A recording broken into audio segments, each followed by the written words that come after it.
Hi welcome to Lash class. BA English introducing ലിറ്ററേച്ചറിലെ no name woman എന്ന ചാപ്റ്ററാണ് നമ്മൾ നോക്കുന്നത്. ചൈനീസ് അമേരിക്കൻ റൈറ്ററായിട്ടുള്ള മാക്സിൻ കിങ്സ്റ്റണിൻ്റെ ഓട്ടോബയോഗ്രഫിയിൽ നിന്നുള്ളൊരു ചാപ്റ്ററാണ്. നമ്മളിവിടെ ആ ചാപ്റ്ററിൻ്റെ ഒരു സമ്മറിയും അതിലെ ഇമ്പോർട്ടൻറ്റ് പോയിൻറ്റ്സിൻ്റെ ഒരു നോട്ട്സുമാണ് പ്രൊവൈഡ് ചെയ്യുന്നത്. ആദ്യം നമുക്ക് സമ്മറി നോക്കാം. The narrative's mother advises her during puberty. ഈ കഥയുടെ തുടക്കത്തിൽ നമ്മൾ കാണുന്നത് നരേറ്റർ അന്ന് കുട്ടിയാണ്. ഈ നരേറ്ററിനെ അവരുടെ അമ്മ ഉപദേശിക്കുകയാണ്.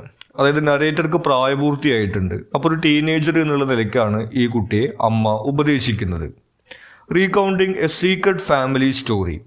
ഉപദേശത്തിന് വേണ്ടിയിട്ട് കുട്ടിയോട് അമ്മ ഒരു കഥയാണ് പറയുന്നത്. അവരുടെ ഫാമിലിയിലുള്ള ഒരു സീക്രട്ട് സ്റ്റോറിയാണ് കുട്ടിയോട് പറയാൻ പോകുന്നത്. She instructs the narrator not to tell her father about it. അപ്പോൾ കഥ പറഞ്ഞ് തുടങ്ങുന്നതിന് മുമ്പ് തന്നെ അമ്മ പറയുന്നത്, ഞാൻ ഈ കഥ നിനക്ക് പറഞ്ഞു എന്നുള്ള കാര്യം അച്ഛനോട് പറയരുത്, നമ്മുടെ ഫാമിലിയിൽ ആരും ഈ കാര്യം പറയാറില്ല, നമ്മുടെ ഫാമിലിയിൽ ഒരു സീക്രട്ട് സ്റ്റോറിയാണെന്നൊക്കെ പറഞ്ഞുകൊണ്ടാണ് കഥ തുടങ്ങുന്നത്.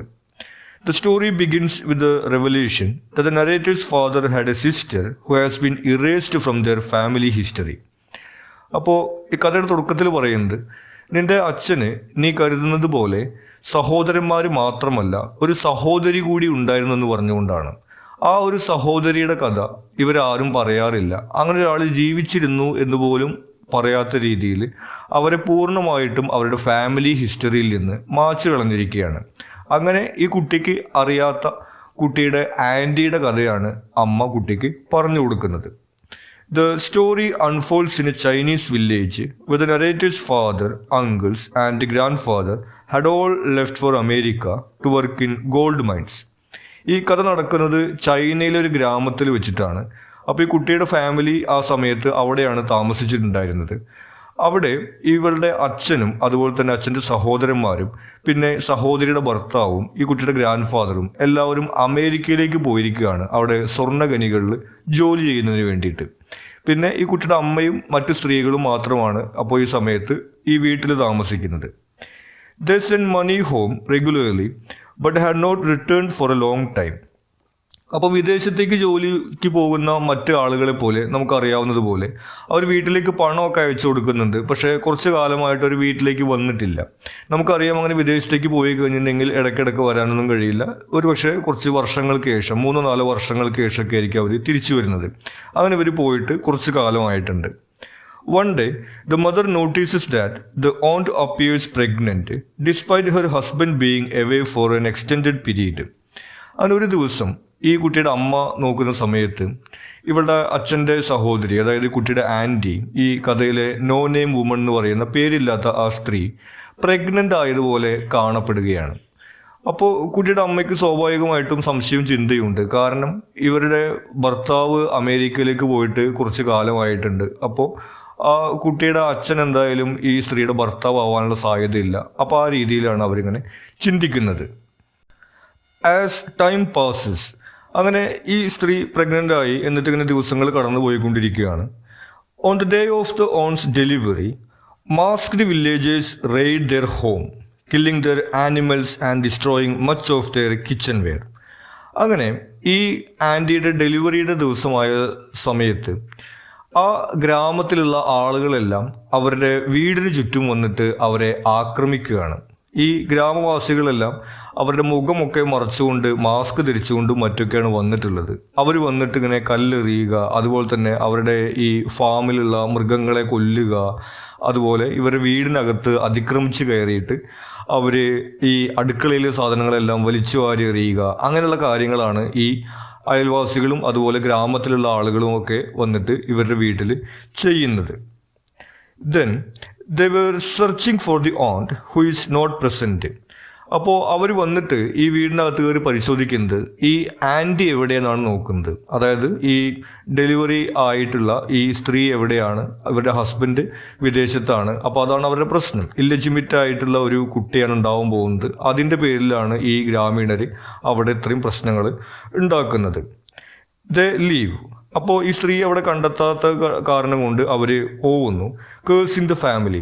ആ കുടുംബത്തെ ആകെ ഇങ്ങനെ കുറ്റം പറഞ്ഞുകൊണ്ട് ശപിച്ചുകൊണ്ട് ഒക്കെയാണ് അവർ പോകുന്നത്. The next morning the mother discovers the onto and her new born in the well. പിറ്റേ ദിവസം ഈ അമ്മ വെള്ളമെടുക്കാൻ വേണ്ടി കിണറിലേക്ക് പോകുന്ന സമയത്ത് കിണറിനകത്ത് ഈ ആൻറ്റിയും അതുപോലെ തന്നെ ആ പുതിയതായിട്ട് ജനിച്ച കുട്ടിയും മരിച്ചു കിടക്കുന്നത് കാണുകയാണ്. അപ്പാരൻ്റ്ലി ഹാവിങ് കമ്മിറ്റഡ് സൂയിസൈഡ്, ആത്മഹത്യ ചെയ്തതുപോലെയാണ് അവരിങ്ങനെ കാണപ്പെടുന്നത്. Since then nobody has ever spoken of the and and her name is never mentioned.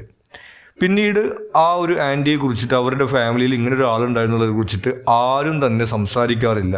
ഇപ്പോൾ ഈ അമ്മ കുട്ടിയോട് കഥ പറയുന്ന സമയത്ത് പോലും ആ സ്ത്രീയുടെ പേര് പറയാതെയാണ് ഈ കഥ പറഞ്ഞിട്ടുള്ളത്. The narrative's mother wants her to avoid such dangers. അപ്പോൾ ഈ കഥ പറഞ്ഞു കൊടുത്തിട്ടുള്ളത് കുട്ടിക്ക് ഇപ്പോൾ പ്രായപൂർത്തിയായിട്ടുണ്ട്, അപ്പോൾ ഇങ്ങനെയുള്ള തെറ്റുകളൊന്നും മകൾ ചെയ്യരുത് എന്ന് പറയാൻ വേണ്ടിയിട്ടാണ് അമ്മ കുട്ടിക്ക് ഈ കഥ പറഞ്ഞു കൊടുത്തിട്ടുള്ളത്. അപ്പോൾ നമുക്ക് ഈ കഥയിൽ കാണാൻ വേണ്ടി കഴിയുന്നത് ഇങ്ങനെ ആൾക്കൂട്ടം നീതി നടപ്പിലാക്കുകയും ഇങ്ങനെ ആൾക്കൂട്ട വിചാരണ അതുപോലെ തന്നെ സദാചാരത്തിൻ്റെ പേരിൽ സ്ത്രീകൾ നേരിടേണ്ടി വരുന്നിട്ടുള്ള ഇത്തരം അതിക്രമങ്ങൾ എന്നുള്ള തീമാണ് നമുക്ക് ഈ സ്റ്റോറിയിൽ കാണാൻ വേണ്ടി കഴിയുന്നത്. ഇനി ഇതിലെ നോട്ട്സാണ്.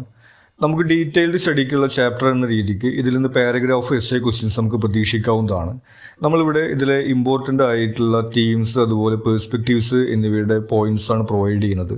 ഈ പോയിന്റ്സും ഇതിലെ സമ്മറിയും ഇലാബറേറ്റ് ചെയ്തുകൊണ്ട് തന്നെ നമുക്കിതിൽ പാരഗ്രാഫ് എസ്സേ ക്വസ്റ്റ്യൻസ് ആൻസർ ചെയ്യാവുന്നതാണ്.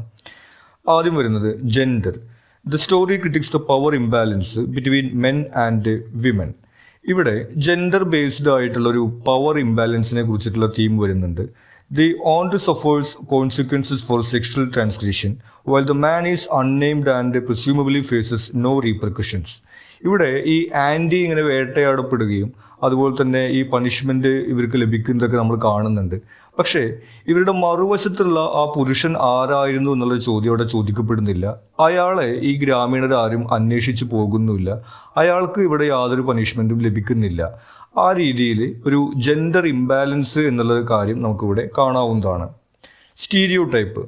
The aunt's fate reinforces the stereotype of the submissive Asian woman who should prioritise family honour over personal desires. മറ്റൊന്ന്, ഈ സ്ത്രീകൾ ഫാമിലി ഓണറിന് മാത്രം പ്രാധാന്യം കൊടുക്കണം എന്നുള്ള സ്റ്റീരിയോ ടൈപ്പാണ്. നമുക്ക് ട്രഡീഷൻ എന്നും പറയാം. ഇപ്പോൾ നമ്മുടെ കൾച്ചറിനകത്തും അല്ലെങ്കിൽ നമ്മുടെ നാട്ടിലും നമ്മൾ കേട്ടിട്ടുള്ള കാര്യങ്ങളാണ് ഈ വിഡോ അല്ലെങ്കിൽ വിധവ എന്നുള്ളൊരു സങ്കല്പം. പണ്ട് കാലത്ത് ഭർത്താവ് മരിച്ചിട്ടുള്ള സ്ത്രീകൾ ഇങ്ങനെ വെള്ള വസ്ത്രമൊക്കെ ധരിച്ചിട്ട് സോഷ്യൽ ലൈഫിൽ നിന്ന് മാറി നിൽക്കുന്ന ഒരു ട്രഡീഷനൊക്കെ ഉള്ളത് നമുക്കറിയാവുന്നതാണ്. ആ രീതിയിലുള്ള ഒരു സ്റ്റീരിയോ ടൈപ്പ് ട്രഡീഷൻ എന്നുള്ള കാര്യങ്ങൾ നമുക്കിവിടെ കാണാൻ വേണ്ടി കഴിയും. അതായത് സ്ത്രീകൾ ഫാമിലിയുടെ ഓണറിന് വേണ്ടി മാത്രം ജീവിക്കുന്നവരാണ് എന്നുള്ളൊരു സ്റ്റീരിയോ ടൈപ്പ് ഇതിനകത്ത് കടന്നു വരുന്നുണ്ട്. Sexuality. The story challenges the silencing of female sexuality. The aunt's punishment results from defying expectations of female sexual behavior. മറ്റൊന്ന് പറയുന്നത് സെക്ഷുവാലിറ്റിയാണ്. പ്രത്യേകിച്ചും ഫീമെയിൽ സെക്ഷുവാലിറ്റി ടാർഗറ്റ് ചെയ്യപ്പെടുന്നതാണ് നമ്മളിവിടെ കാണുന്നത്. അത് ഓഡിറ്റ് ചെയ്യപ്പെടുന്നു, സദാചാര പോലീസിങ്ങിന് അല്ലെങ്കിൽ മോറൽ പോലീസിങ്ങിന് വിധേയമാക്കപ്പെടുന്നു. എന്നാൽ മറുവശത്തുള്ള പുരുഷനെ കുറിച്ചിട്ട് അവിടെ യാതൊന്നും പറയുന്നില്ല. അത്തരം തീമുകളാണ് നമുക്ക് ഈ ഒരു സ്റ്റോറിയിൽ നിന്ന് എസ്സേ പാരഗ്രാഫ് ക്വസ്റ്റ്യൻസിൽ ഉൾപ്പെടുത്താൻ വേണ്ടി സാധിക്കുന്നത്. ഇനി നിങ്ങൾക്ക് മറ്റെന്തെങ്കിലും സംശയങ്ങളോ സജഷൻസോ ഉണ്ടെങ്കിൽ നിങ്ങൾ കമൻറ്റ് ചെയ്യുക. കൂടാതെ ഈ ചാനൽ നിങ്ങൾ സബ്സ്ക്രൈബ് ചെയ്തിട്ടില്ലെങ്കിൽ സബ്സ്ക്രൈബ് ചെയ്യുക. താങ്ക്